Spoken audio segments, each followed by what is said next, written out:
On today's episode of Hootworthy, I got to talk to Mike Kooi, GCA's new superintendent. We talked about his background, his plans for GCA, and we got to know him a little better. Enjoy the show.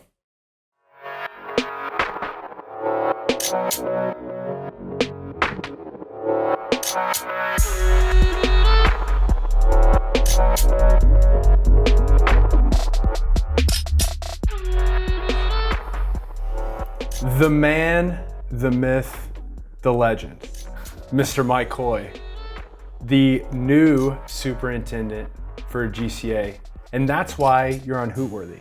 So we can get to know a little bit more about the man leading the charge. So very important first question. If you could have any superpower, what would it be? Well, first of all, that's quite the introduction. I appreciate that. Yeah, of course. Yeah, there's so many good options, but I guess I would probably go with the ability to fly. Flying? Yeah, I think, I love traveling. Okay. So it's just so simple. You don't have to get plane tickets. You don't have to wait in line at the airport, go through security. Plus, you can just zip anywhere you want to go anytime. Yeah, and is this kind of flying where you can just like grab the person by the hand and they go with you, or that sort of thing? That would help, yeah, because Okay. you don't always want to travel by yourself. Right, so of course. I've got a wife and a little 16-month-old, so There you go. So hang on tight. be a little chilly up there. Maybe we have to Hang on grab tight. some coats and Nice. Cool. But yeah, Awesome. it'd be Awesome. great. I'd go healer, but not because I'm like really altruistic, but because I want to heal my own back. Yes, So, well, that's I'd good. Heal people, Is that a other thing? people. But I just heal, Is bam. there a superpower of healing? Yeah. Who has that? I don't know. I can't remember. Okay. But if there was, But that would be awesome. yeah, Yes. it would be healer. That I think, might beat flying. yeah. That might. Well, Wolverine might heal very slowly. I'm not Okay. sure though. But before we get too off track with superheroes, we could do that all day. Yeah. Can you tell me a little bit about your background? How did someone go to become a superintendent for an online charter school? Yeah, so I took a pretty different route than your typical superintendent. I started out as a litigation attorney. Okay. Did that in private practice for about 5 years. Realized that wasn't what I wanted to do the rest of my life, and I ended up getting a job as an attorney with the Florida Department of Education.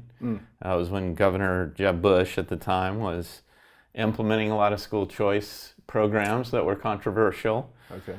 There were some legal challenges to that, so I got to be a part of defending those programs, which have grown exponentially since then. This was back in early 2000s. Okay. And I slowly moved into some policy positions. I eventually got recruited to come work for Governor Deal here in Georgia. It was about 10 years ago. Okay. I was his budget director for education for a couple of years, and then eventually got a call from Ryan Mahoney, who I had worked with at the Capitol some. He was the board chair of Georgia Cyber Academy, and so he hired me to be an executive director at GCA and kind of be the representative of the board on the ground at the school. And that was just about 6 years ago. Oh, wow. So I've been around for that long, and then got named interim superintendent back in March of 2022, and Right. and then this past May I got that interim tag taken off. So, Yes. I love working at GCA. Love the people. Awesome. Got a great leadership team and Awesome. some great staff, and excited about leading us into the future. Yeah. So Going to that next, what do you think your top 3 priorities are for enhancing the learning experience at GCA, kind of with this eclectic background that you have? Well, I think for me, I would start with, continuing to look for better ways to recruit and retain high quality teaching staff. I think it all starts in the classroom, in terms of providing quality for our students. So, I know that's something that the board is very interested in too. How do we get the best teachers that we can get? and how do we keep them, and how do we train them, to use the tools that we provide them to effectively engage our students in the classroom. So that's probably the first one. I'd also say, finding ways to better serve our struggling students. Our population of students that are below grade level has gone up a little bit. And, COVID's part of that. Yep. But, I think we've just attracted kids that, the traditional brick and mortar setting isn't working for them. Right. And so when they come to us, they may be behind a little bit. So we're always looking at ways to serve those kids better. We've ramped up our AIM program, which has been very successful. Right. We've added some more staff to that, and excited to see the impact of serving more students in that program. We're also implementing enhanced learning days, which are days that are a little bit more asynchronous, where our teachers can, invite our kids to, to get the support that they need in the classes and the subject areas that they need a little more help. Right. And then the third thing I guess I would say is just, technology. Being a virtual school, we got to stay, in touch with the latest trends. Keep looking at ways to improve, our platforms, our tools that we provide to our students and our faculty. Yep. So, great point. We've got a great IT team that, keeps us informed and keeps us up to date. Yeah. So we probably shouldn't be using floppy disks anymore. No, get rid of those. I haven't seen one of those in a while. So probably should get rid I do of know those. what they are, though. Yeah. So building on that, thinking about those priorities, what do you think is something, if you had a student right in front of you, if you had a parent right in front of you, and if you had a teacher right in front of you, what one piece of advice do you think you would give each person here at GCA? Like, what would you want to tell them? What would you want them to walk away with? Yeah. I mean, it could be a lot of things, I guess, but, the thing that comes to mind is, whether it's students or parents, don't be afraid to let your child fail. Don't be afraid to let them be challenged. They need to face adversity. That's how you develop grit, right? Determination. Right. You fall down and you get back up. Oh yeah. You try it again until you get it right. Oh yeah. And I think our culture more and more is overly protective of our kids.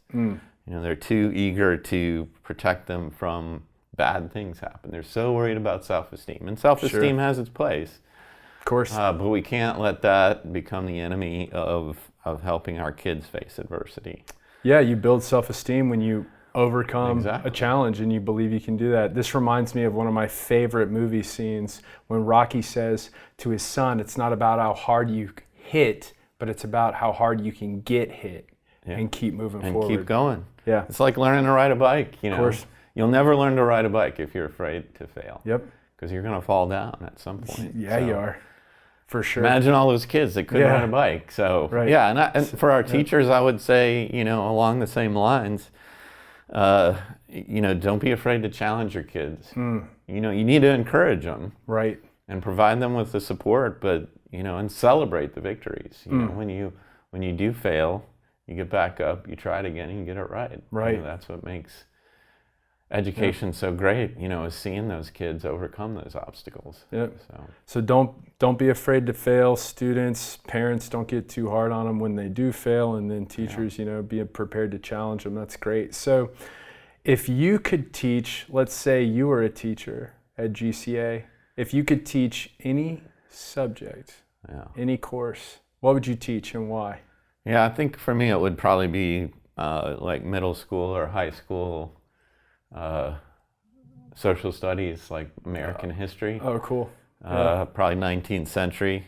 I just think I would love to explore with them, what happened and what's the impact on us today, on our culture, on our relationships, good and bad. A lot of the things that happened back there continue to impact us every day. Absolutely.